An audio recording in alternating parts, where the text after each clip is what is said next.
இனிமே கண்ணை மூடிட்டு கடலை எண்ணெய் வாங்கலாம். ஏன்னா மந்த்ரா கடலை எண்ணெய் இதயத்தின் தயாரிப்பு. வறுக்க பொரிக்க ஏன் எல்லா சமையலுக்கும் மந்த்ரா தான். மந்த்ரா கடலை எண்ணெய், அபார ருசி, ஆரோக்கியமான உடல் நலம்.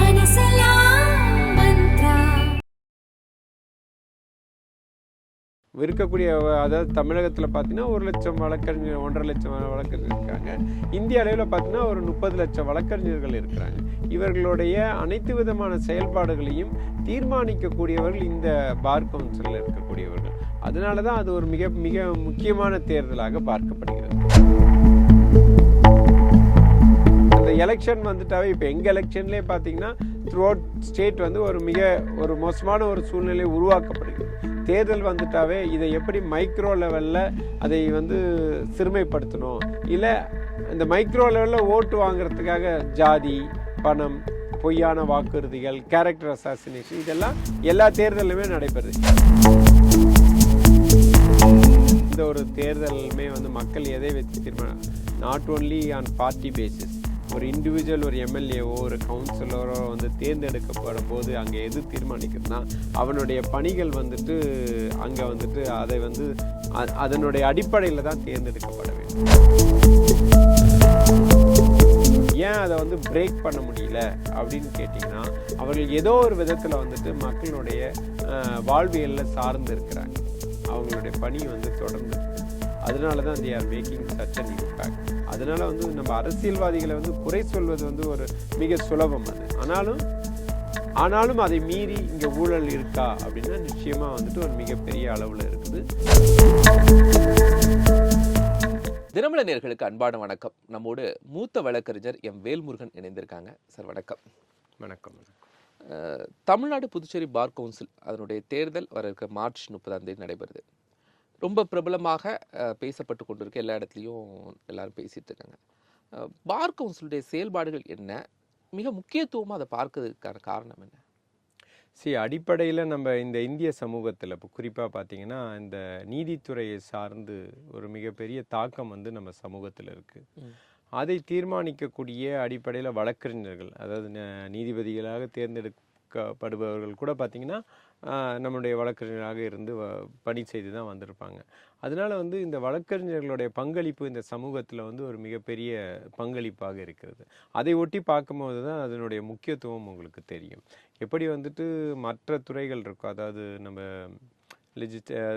சட்டம் இயற்றக்கூடிய அசம்பிளி, பார்லிமெண்ட் மாதிரி, நான் அதை வந்துட்டு காக்கக்கூடிய, இல்லை இந்த நான் ஒரு ஸ்டெப் மேலே கூட போய் சொல்லுவேன், இந்த இந்திய ஜனநாயகத்தையே காக்கக்கூடிய ஒரு அமைப்பாக நீதித்துறை தான் இருக்குது. கடைசியாக வந்துட்டு அவர்கள் தான் வந்துட்டு அந்த செயல்பாடுகளை, அரசு செயல்பாடுகளை இதெல்லாம் பற்றி ஒரு குறிப்பாக சமூக பிரச்சனைகளை பற்றியும் பார்க்கணும். ஆகஸ்ட் எந்த பிரச்சனைகளாக இருந்தாலும் நீங்கள் வந்துட்டு நீதித்துறையோ வழக்கறிஞர்களையோ இல்லை நீதியரசர்களையோ இல்லாமல் இருக்கவே முடியாது.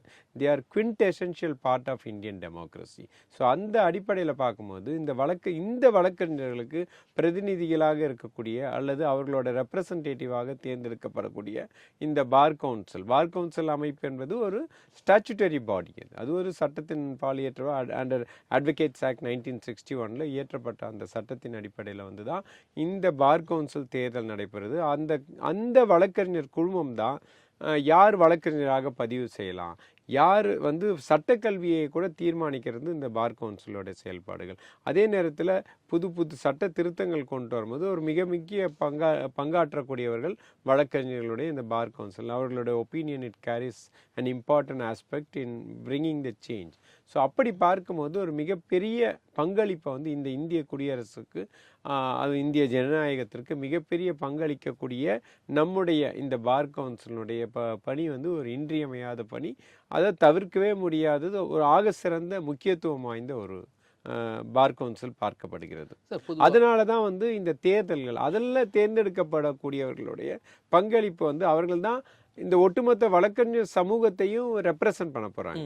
இருக்கக்கூடிய, அதாவது தமிழகத்தில் பார்த்தீங்கன்னா 1 லட்சம் வழக்கறிஞர், 1.5 லட்சம் வழக்கறிஞர் இருக்காங்க. இந்திய அளவில் பார்த்தீங்கன்னா ஒரு 30 லட்சம் வழக்கறிஞர்கள் இருக்கிறாங்க. இவர்களுடைய அனைத்து விதமான செயல்பாடுகளையும் தீர்மானிக்கக்கூடியவர்கள் இந்த பார் கவுன்சிலில் இருக்கக்கூடியவர்கள். அதனால தான் அது ஒரு மிக மிக முக்கியமான தேர்தலாக பார்க்கப்படுகிறது. பார் அசோசியேஷன், பார் கவுன்சில் ரெண்டுமே வழக்கறிஞர்களால் தேர்வு செய்யப்படுறது தான். ஏன் அதுக்கான அதிகபட்சமான பவர் இதுக்கு மட்டும் கொடுக்குறோம்? இல்லை, this is a statutory body. We are the governing body of the lawyers. Association என்பது வந்து நம்ம எல்லாருக்கும் உங்களுக்கு தெரியும். அசோசியேஷன் அங்கங்கே பல்வேறு சங்கங்கள் இருக்கும். அந்தந்த கோர்ட் கேம்பஸில் ஒரு அசோசியேஷன் இருக்கும். அது வந்து அவர்களுக்கு they do not have any statutory power, அதிகாரம் கிடையாது. இது வந்து we derive power out of that statute. Advocates act 1961 தான் அந்த தொழில் எப்படி அது பண்ணுவதற்குரிய குறைந்தபட்ச தகுதிகள், அவர்கள் மீது எடுக்கக்கூடிய ஒழுங்கு நடவடிக்கைகள், அப்புறம் வந்துட்டு சட்டக்கல்லூரியை வந்து பராமரிக்கக்கூடியது, அவங்களுக்கு சிலபஸ் கொண்டு வர்றது, அப்புறம் வழக்கறிஞர்கள் தொழில் பாதுகாப்பை உறுதிப்படுத்துறது, இது போன்ற பல்வேறு பணிகளை பார் கவுன்சில் தான் செய்ய முடியும். இதற்கான அட்வைசரி போர்டில் இருப்பீங்களா சார்? அட்வைசரியில் we are the governing body. இந்த அதாவது நம்மளுடைய அட்வொகேட்ஸ் ஆக்ட் 1961 உருவாக்கப்பட்ட பிறகு பார்த்தீங்கன்னா அதில் ஒவ்வொரு மாநிலத்துக்கும் அந்த காலகட்டத்தில் 15,000 வழக்கறிஞர்களுக்கு மேற்பட்ட வழக்கறிஞர்கள் இருக்கின்ற பட்சத்தில் ஒவ்வொரு மாநிலத்துக்கும் 25 தேர்ந்தெடுக்கப்பட்ட பார் கவுன்சில் மெம்பர்ஸ் இருக்கணும் தான் சட்டம் வந்து குறிப்பிடப்படுகிறது. அதன் அடிப்படையில் தான் இந்த தேர்தல் நடைபெறுகிறது. அதனால அந்த தேர்ந்தெடுக்கப்பட்ட மெம்பர்ஸ் தான் அதனுடைய ஃபங்க்ஷனிங்ஸ் அண்ட் அந்த பவர் இது எல்லாமே அவர்கள்கிட்ட தான் இருக்குது. அதனால தான் அது வந்துட்டு they are the entire functioning of lawyers depending on the functions of the bar councils. மொத்தம் எவ்வளோ பேர் சார் பார் கவுன்சில் மெம்பராக இருக்கிறாங்க? அதான் ஒவ்வொரு மாநிலத்திலையும் குறைந்தபட்சம், அதாவது ஆக்ட் கொண்டு வரப்பட்ட போது 15,000 வழக்கறிஞர்களுக்கு மேற்பட்ட வழக்கறிஞர்கள் இருக்கக்கூடிய ஒவ்வொரு மாநிலத்திலும் 25 தேர்ந்தெடுக்கப்பட்ட உறுப்பினர்கள் இருப்பாங்க. 25. அது இப்போ சமீபத்தில் பார்த்தீங்கன்னா இந்த கடந்த நம்ம மாண்புமிகு உச்சநீதிமன்றத்தில் யோக்மாயான்ற வழக்கறிஞர் வந்து ஒரு வழக்கு தொடுத்து இந்த மாதிரி பெண்களுக்கான ஒரு ரிசர்வேஷன் வேணும், 25 மெம்பரில் வந்துட்டு பார்த்தீங்கன்னா பல மாநிலங்களில் பெண் உறுப்பினர்கள் பங்களிப்பே கிடையாது. அது உண்மையிலே ஒரு ஆரோக்கியமான விஷயமாக இல்லை. ஏன்னா விமன் பார்ட்டிசிபேஷன் வந்துட்டு இன்றியமையாத ஒரு விஷயம். அதன் அடிப்படையில் சுப்ரீம் கோர்ட் என்ன சொன்னாங்கன்னா நீங்கள் 30% ரெப்ரசன்டேஷன் கொடுங்க அப்படின்னு சொல்கிறாங்க. அதன் அடிப்படையில் பார்த்தீங்கன்னா நம்முடைய பார் கவுன்சில் ஆஃப் இந்தியா அவங்க வந்துட்டு 7 உறுப்பினர்கள், அதாவது 25ல் 30% 7 வரும். அந்த 7 உறுப்பினர்களை வந்து தேர்ந்தெடுக்கலாம், அவர்களுக்கு ரெப்ரசன்டேஷன் கொடுக்கலான்னு சொல்லிட்டாங்க. ஆனால் அதுலேயும் ஒரு முரணான ஒரு விஷயம் வந்து என்ன பண்ணிட்டாங்கன்னா, அந்த 7 உறுப்பினர்களையும் 5 உறுப்பினர்கள் தான் தேர்தல் மூலமாக தேர்ந்தெடுக்கப்படுவார்கள். இந்த 2 பேர் வந்து bar council of India nominate பண்ணியிருப்பாங்கன்னு சொல்லியிருக்காங்க. இதுதான் நமக்கு ஒரு நிரடலான விஷயமாக இருக்கிறது. ஏன்னா bar council of state bar கவுன்சிலோடைய அட்டானமியை இது பாதிக்கிற விஷயம், அதே மாதிரி இண்டிபெண்டன்ஸை பாதிக்கிற ஒரு விஷயம். ஏன்னா பார் கவுன்சில் ஆஃப் இந்தியா அதை தீர்மானிக்க போகிறாங்க அப்படின்றப்ப அதுலேயும் குறிப்பாக நம்முடைய வழக்கறிஞர் சட்டம் 1961 வழக்கறிஞர் சட்டம் 25 தேர்ந்தெடுக்கப்பட்ட உறுப்பினர்கள் இருக்கணும்னு சொல்லுகின்ற பட்சத்தில் இந்த நியமன உறுப்பினர்கள் வந்து அது சட்டத்துக்கு அது வந்து அது ஏற்கனவே வந்து அது குறித்து நம்ம வழக்கம் தொடர்ந்து இருக்கிறோம். இதை வந்து உச்சநீதிமன்றம் தெளிவுபடுத்தணும். 23 பேர் தான் தேர்ந்தெடுக்கப்பட்டவர்கள், 2 பேர் வந்து are going to be nominated by bar council of India. ஆனால் இப்போ சமீபத்தில் அவங்க ஒரு சர்க்குலர் ரூல் ஃப்ரேம் பண்ணியிருக்காங்க. அந்த 2 பேர் இந்த மாநிலத்தில் இருக்கிறவங்க ரெக்கமெண்ட் பண்ணி ஒரு 4 பேரை தேர்ந்தெடுக்கணும், அதில் 2 பேரை உச்சநீதிமன்றம் நியமிப்பாங்க அப்படின்னு சொல்லியிருக்காங்க. எது இருந்தாலுமே இது வந்து ஒரு காம்ப்ளிகேட்டட் மேட்டர்ல it is a functioning democratic functioningக்கு இது வந்து ஒரு எதிரான விஷயமா இருக்கும். அதாவது நிறைய பேர் போட்டியிட்டு எடுக்கப்படுவார்கள், 2 பேர் வந்து வேற ஒரு கிரைட்டீரியால வருவாங்கன்றது வந்து ஏற்றுக்கொள்ள முடியாத ஒரு விஷயமாக பார்க்கப்படுகிறது. சார் இப்போ 23 பேர் 25 பேர் தேர்ந்தெடுக்கப்படுறீங்களா, இதுக்கு அப்புறம் என்ன ப்ராசஸ் சார் நடக்கும்? இதற்கு பிறகு வந்து அந்த 25 மெம்பர்கள்ல இருந்து பல்வேறு கமிட்டிகள் மற்றும் மாநில பார் கவுன்சில் சேர்மன், மாநில பார் கவுன்சில் வைஸ் சேர்மன், அப்புறம் ஒரு மெம்பர் பார் கவுன்சில் ஆஃப் இந்தியாவுக்கு இங்க இருந்து தேர்ந்தெடுக்கப்படுவார், ரெப்ரசன்ட் பண்ண அந்த பாடி தான். அதுல பல்வேறு மாநிலங்கள்ல இருந்து இப்படி வரக்கூடியவர்கள் தான் they constitute the bar council of India. அதுக்கப்புறம் bar council of India chairman election நடக்கும். அவர்களுக்கு அதாவது கிட்டத்தட்ட 21 மாநிலங்கள்ல இருந்து உறுப்பினர்கள், 19 மாநிலங்கள் தற்சமயத்திற்கு 19 மாநிலங்கள்ல இருந்து ஒரு உறுப்பினர் தேர்ந்தெடுக்கப்படுவார். அவர்கள் கான்ஸ்டிடியூட் பண்றது தான் அந்த பார் கவுன்சில் ஆஃப் இந்தியா. அதன் பிறகு அந்த 21 பேர் plus attorney general and advocate ஜெனரல்லாம் சேர்ந்து சொலிசிட்டர் ஜெனரல் இவங்க சேர்ந்து வந்து அந்த பார் கவுன்சில் ஆஃப் இந்தியா சேர்மனை தேர்ந்தெடுப்பார்கள். இதுதான் இந்த ஃபங்க்ஷனிங். அது மட்டும் இல்லாமல் இங்கே நம்மளோட தேர்ந்தெடுக்கப்பட்ட உறுப்பினர்கள் கொண்ட குழு வந்து அந்த disciplinary committee, legal education committee, அப்புறம் வந்து நம்ம என்ரோல்மெண்ட் கமிட்டி, அப்புறம் வந்து நம்மளுடைய ப்ரிவிலேஜ் கமிட்டி, இது போன்ற பல்வேறு குழுக்கள் அமைக்கப்பட்டு நம்மளுடைய பார் கவுன்சிலுடைய செயல்பாடுகள் தீர்மானிக்கப்படும். அதன் மூலயமாக அந்த functioning of bar council is affected. All India bar council அப்படின்னு சொல்லும்போது இங்க இருந்து அனுப்பக்கூடிய மெம்பர்ஸ் எல்லாம் ரொட்டேஷனல் படி தலைவர், துணைத் தலைவர் அதெல்லாம் கொடுப்பாங்களா சார்? இல்ல அங்கேயும் அகைன் எலெக்ஷன் தான். பட் ஆக்ட் படி பார்த்தீங்கன்னா ஒரு அங்கே பார்த்தீங்கன்னா தேர்ந்தெடுக்கப்பட்ட தலைவர் வந்து 2 ஆண்டுகளுக்கு ஒரு முறை தேர்ந்தெடுக்கும். இங்கே வந்து இந்த ஸ்டேட் பார் கவுன்சில் பார்த்தீங்கன்னா 5 ஆண்டுகளுக்கு ஒரு முறை தான் தேர்ந்தெடுக்கப்படுவார்கள். ஆனால் சமீபமாக பார்த்தீங்கன்னா அந்த தேர்தல்கள் வந்துட்டு தொடர்ந்து வந்து அது நீடிக்கப்பட்டது. அதை எதிர்த்து தான் தமிழகத்தில் இருந்த மூத்த உறுப்பினர் வழக்கறிஞர் திரு வரதன் அவர்கள் இந்த வழக்கு தொடுத்திருந்தாங்க. ஏன்னா எங்களுடைய பதவிக்காலம் சற்றேறக்குறைய 2 ஆண்டுகளுக்கு முன்பாக முடிந்து விட்டது. அதை வந்து throughout country bar council of India இந்த சர்டிஃபிகேட் ஆஃப் ப்ராக்டிஸில் ஒரு ரூல் கொண்டு வந்துட்டு they have extended the office throughout the country which we challenged. அது வந்து சட்டத்துக்கு முரணான விஷயம். அதாவது தேர்ந்தெடுக்கப்பட்ட உறுப்பினர் ஆக்ட் சேஸ் 5 ஆண்டுகள் தான். அதை வந்து முரணாக இருக்குது அப்படின்ற அடிப்படையில் நாங்கள் சேலஞ்ச் பண்ணோம். அந்த வழக்கில் தான் இன்றைய தினம் இந்தியா முழுவதும் 5 கட்டங்களாக தேர்தல் நடைபெறுகிறது. குறிப்பாக தமிழகத்தில் வந்து அந்த தீர்ப்பு வந்து 29/11 அளிக்கப்பட்டது உச்சநீதிமன்றத்தால். 5 கட்டங்களாக எல்லா மாநிலங்களையும் நடைபெற வேண்டும் என்று உத்தரவிடப்பட்டிருந்தது. அதன் அடிப்படையில் தான் இப்போ எலெக்ஷன் நடந்துட்டு இருக்கு. உச்சநீதிமன்றம் பல்வேறு மாநிலங்களுக்கும் ஒரு முன்னாள் ஓய்வு பெற்ற தலைமை நீதியரசர்கள் அடங்கிய குழுவை வந்து அமைத்திருந்தார்கள். அது மட்டும் இல்லாமல் இந்திய அளவில் வந்து மாண்புமிகு உச்சநீதிமன்ற நீதியரசர் திரு சுதான்சு துலியா அவர்கள் தலைமையில் ஒரு கமிட்டி கான்ஸ்டியூட் பண்ணியிருந்தாங்க. எந்த விதமான பிரச்சனை, தேர்தல் நடைபெறுவது குறித்து எந்த விதமான பிரச்சனைகளோ இல்லை எந்த மாதிரி விளக்கங்கள், அந்த ஒழுங்கு நெறிகள் இதையெல்லாம் தீர்மானிக்கக்கூடிய அந்த கமிட்டியும் கான்ஸ்டியூட் பண்ணியிருக்கிறாங்க. அவர்கள் தலைமையில் தான் இப்போ வந்து இந்த தேர்தல் நடைபெறுது.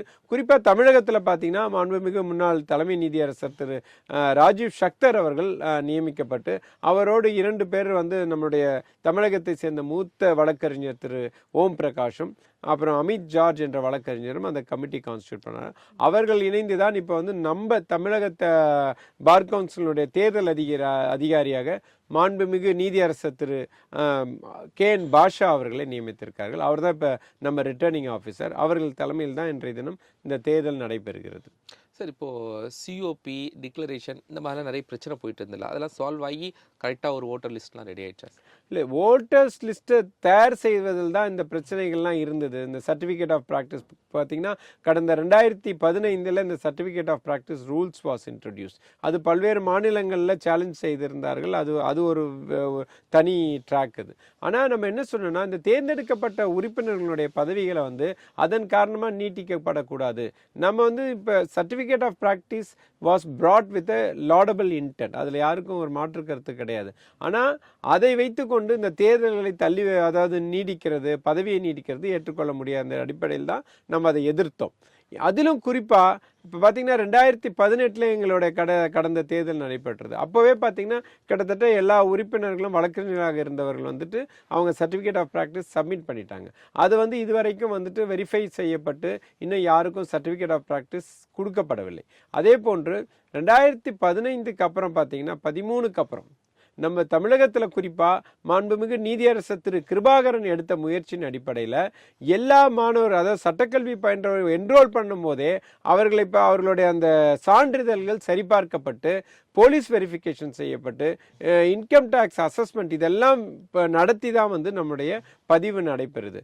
அப்போ அதெல்லாம் இப்போ செய்துவிட்ட நிலையில் இந்த சர்டிஃபிகேட் ஆஃப் ப்ராக்டிஸ் வந்து இவர்களுக்கெல்லாம் வந்துட்டு தேவையற்றது ஆகிவிடுகிறது. ஆனால் அதற்கு முன்னதாக 2015 முன்பாக பதிவு செய்தவர்கள் வந்து கிட்டத்தட்ட கடந்த முறையே பார்த்தீங்கன்னா ஒரு 50,000 பேர் சமர்ப்பித்திருந்தார்கள். அவர்களுக்கு யாரும் நாங்கள் என்ன சர்டிஃபிகேட்ஸ் கொடுக்கல. ஸோ இது போன்ற சூழ்நிலையில் தான் உச்சநீதிமன்றம் அந்த ப்ராசஸ் போட்டோம்.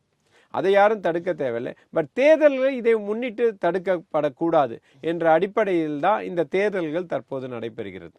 Sir, Tamil Nadu assembly election date announce பண்ணிட்டாங்க. எந்த அளவுக்கு அதுக்கான ஒரு ஹாட் தமிழ்நாடு முழுசு இருக்கோ, அதே அளவுக்கு பார் கவுன்சில் தேர்தல் நடைபெறுது அப்படின்னு எங்க போனாலும் அந்த ஒரு பேச்சா இருக்கு. அவ்வளோ பெரிய டஃப் காம்படிஷன்னா பார் கவுன்சில் தேர்தல்ல இருக்கு. இல்லை, நான் ஏற்கனவே சொன்ன மாதிரி இது இந்த தமிழக பார் கவுன்சில் எலெக்ஷன் நிறைய தேர்தல்களை பார்த்துருக்குறோம். இது வந்து ஏன் வந்து இந்த வழக்கறிஞர்கள் சங்க தேர்தலாக இருக்கட்டும், பார் கவுன்சில் தேர்தல் ஏன் வந்து குறிப்பாக இப்படி உற்று நோக்கப்படுகிறது என்றால், இந்த சமூகத்தில் ஒரு மிகப்பெரிய பங்களிப்பை வந்து வழக்கறிஞர்கள் கொடுத்துட்டு இருக்காங்க. அவர்களுடைய தாக்கம் வந்து மிக ஆக சிறந்த தாக்கம். அதாவது நீங்க எது வேணா பார்க்கலாம். யார் அந்த எங்கே அநீதி ஏற்படுகிறதோ, வேறெவர் இன்ஜஸ்டிஸ், அதை வந்து கேள்வி கேட்கக்கூடிய அமைப்பு ரீதியாகவோ இல்லை தனி மனித சிந்தனையோ பார்த்தீங்கன்னா எங்க இருந்து வருதுன்னு பார்த்தீங்கன்னா, முதல்ல ஒரு வழக்கறிஞர் சங்கங்களோ இல்லை ஒரு வழக்கறிஞர் தான் அந்த கேள்வியை வந்து உருவாக்கி தர்றாரு. ஸோ அவர்களுடைய பார்வை தான் வந்து ஒட்டுமொத்தமா இந்த சமூகத்தில், அதுதான் சொல்றேன், அதாவது ஒரு தவிர்க்கவே முடியாத ஒரு ஆக சிறந்த பணியை வந்து வழக்கறிஞர்கள் செஞ்சுட்டு இருக்காங்க இந்த சமூக. அதாவது நான் அதுதான் சொல்றேன், தி பெட்ராக், அதாவது நம்ம constitution, the dream document of Annal Ambedkar, இந்த எப்படி இந்த நாட்டை வந்து ஒன்றிணைக்கிறதோ அதை வந்து காக்கக்கூடிய மிக சிறந்த ஆக சிறந்த பணியை வந்து செய்பவர்கள் வழக்கறிஞர்கள். அவர்கள் தான் இந்த சமூகத்தில் நடக்கக்கூடிய சமூக அவலங்களாக இருக்கட்டும், சமயத்தில் அரசுகளுடைய செயல்பாடுகளாக இருக்கும், சமயத்தில் இல்லை பல்வேறு, உங்களுக்கு தெரியும் தொடர்ந்து பார்த்தீங்கன்னா பல்வேறு இந்த அரசியல் ரீதியான போராட்டங்களாக இருக்கட்டும், எங்கெங்கெல்லாம் வந்துட்டு ஒரு சமூக நீதிக்கு எதிரான போராட்டமோ இல்லை சமூக அவலங்களுக்கு எதிரான போராட்டங்களோ இல்லை இந்த அரசாங்கங்கள் அவர்களுடைய எதோச்சதிகாரமான போக்கு இருக்குதோ, அங்கெல்லாம் யாரு கேள்வி கேட்கிறார்கள் என்றால் முதல்ல அது ஒரு வழக்கறிஞராகவோ வழக்கறிஞர் சங்கமாகவோ இருக்கும். அதுதான் கடந்த கால வரலாறு. அதனாலதான் வழக்கறிஞர்களுடைய பங்கு வந்து இந்த சமூகத்துல தவிர்க்க முடியாத பங்கு மட்டுமல்ல, இன்றியமையாத ஒரு பணியை வந்து செஞ்சிட்டு இருக்கிறாங்க. அதனாலதான் இந்த தேர்தல்கள் வந்து ஒரு மிகப்பெரிய தாக்கத்தை ஏற்படுத்துகிறது. அதன் அடிப்படையில் தான் இந்த தேர்தலும் வந்துட்டு உற்று நோக்கப்படுகிறது. ஏன்னா இது it is going to reflect. ஏன்னா இப்ப பாத்தீங்கன்னா சமீபத்தில் இந்த பார் கவுன்சில் தேர்தலே வந்து கட்சிகளே வந்துட்டு அவர்கள் சார்ந்தவர்களை வந்து வேட்பாளர் இந்த கட்சி சார்பில் இருக்கிறாங்க, அதெல்லாம் இருக்கிறாங்க. பட் ஸ்ட்ரிக்ட்லி அதுலயும் பாத்தீங்கன்னா குறிப்பா இந்த வழக்கறிஞர்கள் வந்து அது கட்சி மாற்றியெல்லாம் மீறி தான் தேர்ந்தெடுக்கிறாங்க. கடந்த தேர்தலில் கூட கட்சி ரீதியா போட்டியிட்ட பல வேட்பாளர் வெற்றி பெறல. அதுல வந்து வழக்கறிஞர்கள் அதுல வந்து ரொம்ப தெளிவா இருக்கிறாங்க. அதாவது அவர்களுக்கு யார் பணி செய்கிறார்களோ அல்லது யார், அதாவது இது எப்பயுமே அரசியல் என்பது ஒரு கனெக்ட் தானே, ஒரு சர்வீஸும். அவர்கள் யார் அந்த நம்மளுடைய வழக்கறிஞர் பணியை சிறப்பாக செய்கிறாங்க, இல்லை வழக்கறிஞர் நலன் சார்ந்து யார் இருக்கிறாங்க, யாரை அப்ரோச் பண்ண முடியும், இதன் அடிப்படையில் தான் வந்து நம்முடைய வழக்கறிஞர்கள் அந்த நம்ம பார் கவுன்சில் மெம்பரை தேர்ந்தெடுக்கிறார்கள். சார், இதே நேரத்தில் அசெம்பிளி எலெக்ஷனும் வந்துடுச்சு, மாடல் கோட் ஆஃப் கான்டக்ட் வந்துடுச்சு. மாடல் கோட் ஆஃப் கான்டக்ட் வந்த பிறகு எப்படி இங்கே நடக்கும், கவர்மெண்ட் நடக்கும், ஏதாவது தவறுகள் பண்ண என்ன செய்வாங்க, லீகல் ப்ரொசீஜர்ஸ் என்ன? லீகல் ப்ரொசீஜர்ஸ் இந்த கோட் ஆஃப் கான்டக்ட் வந்த பிறகு அனைத்து விதமான அரசு செயல்பாடுகள் வந்து, அதாவது ரொட்டீன் ஃபங்க்ஷனை தவிர மற்ற எல்லா ஃபங்க்ஷனுமே has to be stopped. Routine functions and புது திட்டங்களோ இல்லை புது செயல்பாடுகளோ இல்லை புது அதாவது என்ன சொல்கிறது புது ஆக்ஷன்ஸ் எதுவுமே வந்துட்டு செய்யக்கூடாது. ரைட்டுங்களா? அது அப்படி செய்யும்போது இருக்கின்ற அந்த வந்துட்டு it will be treated as code violation. அது மட்டும் இல்லாமல் இந்த எலெக்ஷனை ஒட்டி சில அஃபென்சஸ்லாம் இருக்குது. அதாவது சமூக பதற்றத்தை உருவாக்குற மாதிரி பேசுறது, இல்லை இம்பர்சனேட் பண்ணுறது, தேர்தல் காலங்களில் வந்துட்டு ஓட்டு போடுறது, அல்லது அந்த போலியான வாக்குறுதிகளை கொடுக்கறது.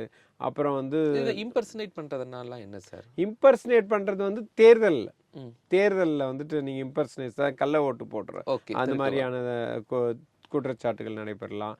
அது இல்லாமல் போலியான அதாவது பிரச்சனைகளை உருவாக்கி கேரக்டர் அசாசினேஷன் பண்ணுறது, ஒரு தனிப்பட்ட கட்சியை சார்ந்தவரையோ இல்லை கட்சியையோ வந்துட்டு தரக்குறைவாக பேசுவது, இதெல்லாம் வந்து தண்டிக்கப்படக்கூடிய குற்றங்களாக நம்முடைய சட்டம். Undue influence at an election அப்படின்லாம் என்ன சார்? அது அன்டியூ இன்ஃப்ளூயன்ஸ்னா பேசிக்காக பார்த்தீங்கன்னா அன்டியூ இன்ஃப்ளூயன்ஸ் 2-3 விதமாக செயல்படலாம்.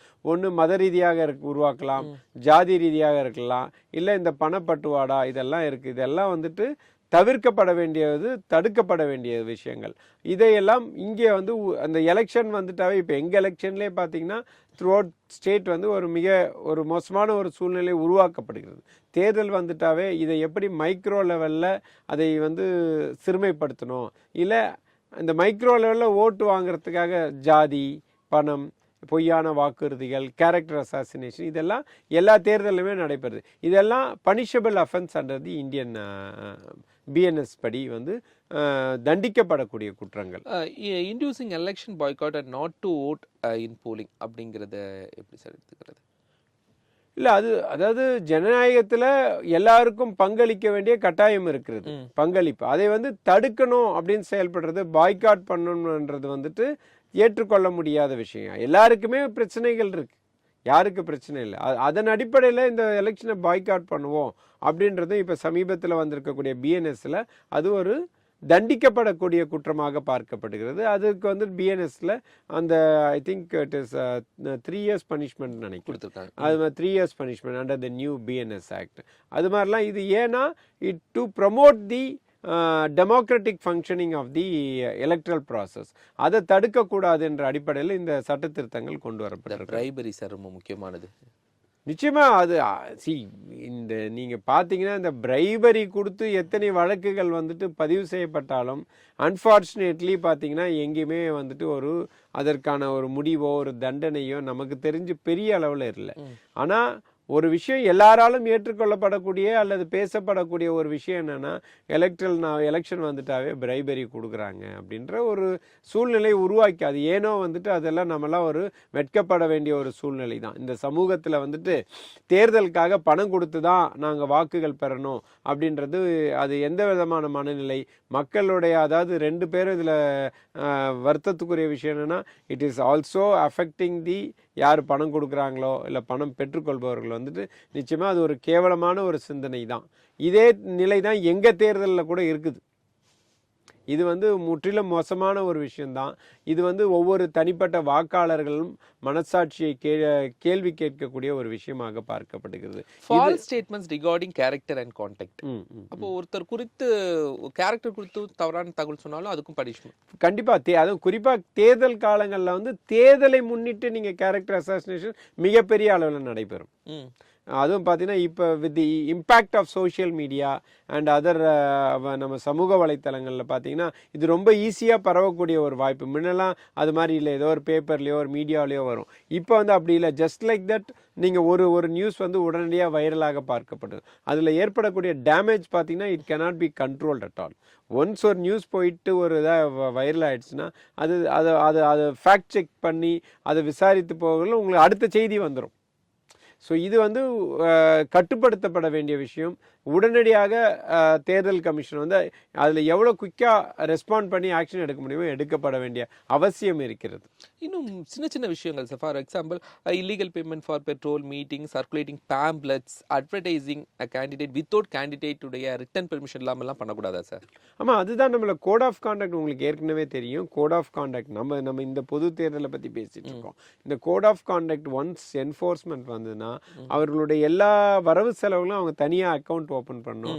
அவர்களுடைய ஒவ்வொரு செலவு கணக்குகளும் வந்துட்டு தணிக்கைக்கு உட்படுத்தப்படுகிறது. ஏன்னா நம்ம ஒவ்வொரு கேண்டிடேட்ஸும் இவ்வளவுதான் செலவு செய்யணும்னு தீர்மானித்து விட்டார்கள். அப்போ அந்த ஒவ்வொரு பேம்ப்ளெட்ஸ் வெளியிடுறதா இருக்கட்டும், இல்லை மற்ற இந்த சாப்பாடு செலவு, இந்த வண்டிகளுக்கு செலவு பண்ணக்கூடிய இந்த petrol expenses, driver expenses all will be included in the candidate expense. So அப்போ அது அவங்களுக்கு அந்த இருக்கக்கூடிய அந்த அவுட் சைட் லிமிட்டை தாண்டுகின்ற பட்சத்தில் அதுவும் வந்து தண்டிக்கப்படக்கூடிய குற்றமாக பார்க்கப்படுகிறது. இதெல்லாம் எப்படி சார் ஒரு பேலபிள் அஃபென்ஸ், நான் பேலபிள் அஃபென்ஸ், அப்போ ஒரு தீவிரமான இதாக இருக்குமா, நான் பேலபிள் அஃபென்ஸாக இருக்குமா இல்லை பேலபிள் அஃபென்ஸாகவே? இல்லை, it involves both cognisable and நான் காக்னைசபிள் அஃபென்ஸ். அது அஃபென்ஸோட தன்மையை பொறுத்து இருக்குது.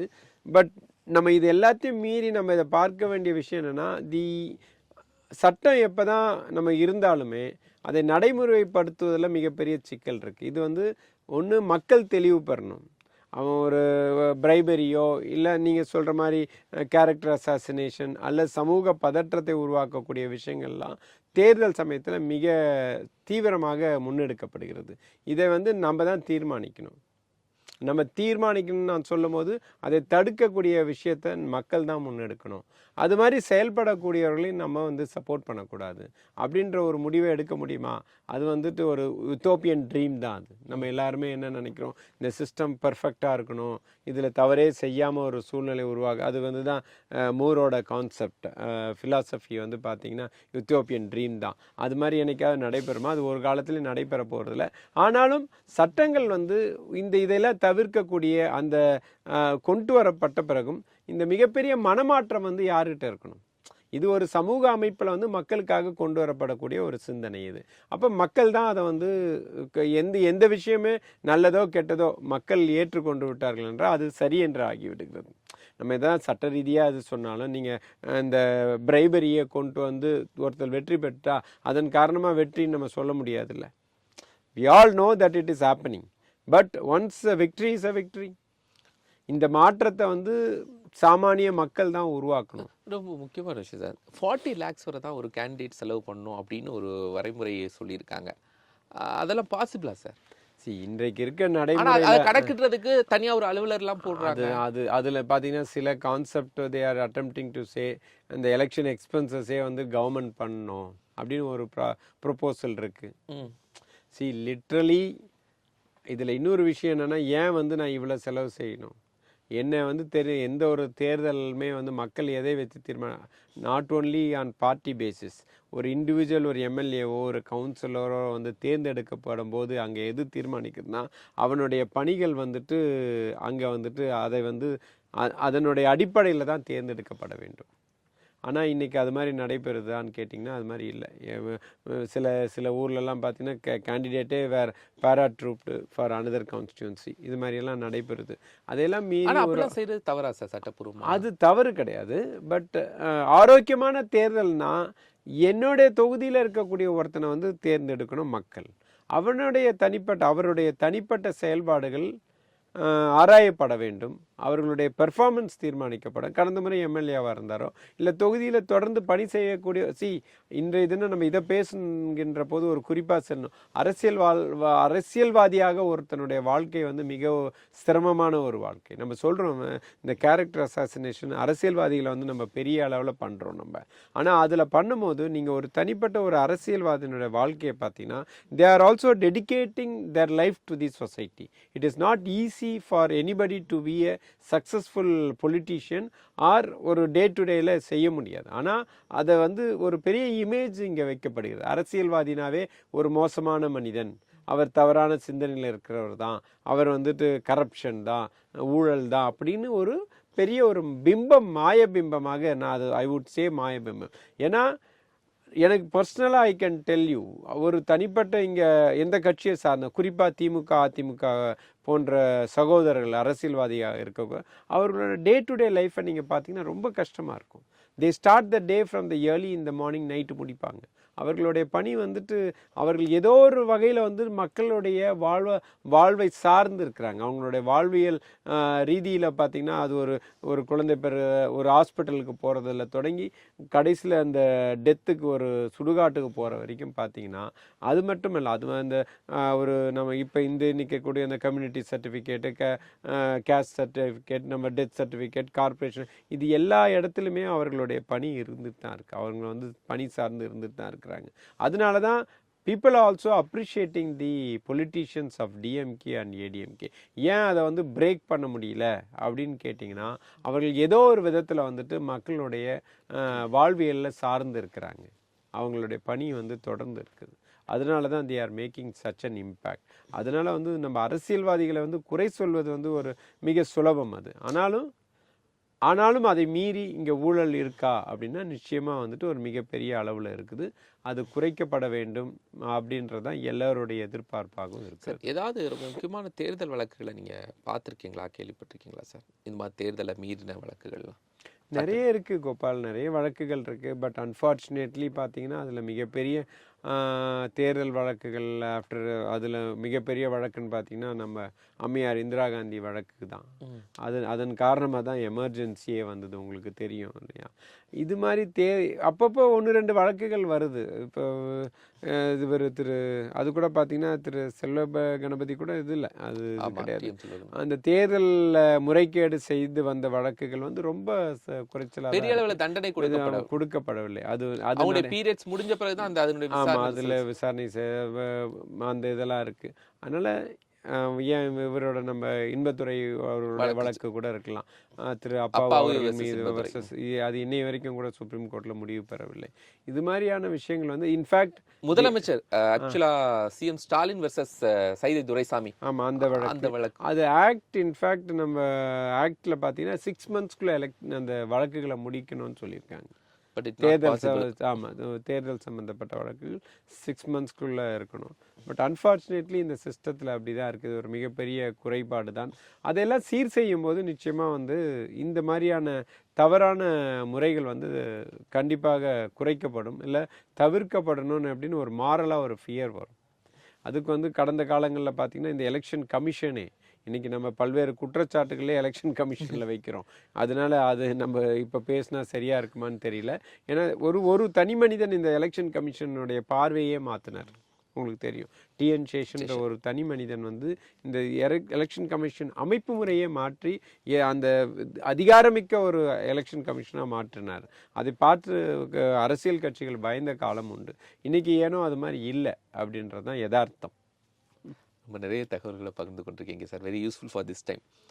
ரொம்ப தேங்க்யூ சார். தேங்க்யூ கோபால். நேர்களை மற்றும் ஒரு நிகழ்ச்சி நாம் சந்திக்கலாம். நன்றி.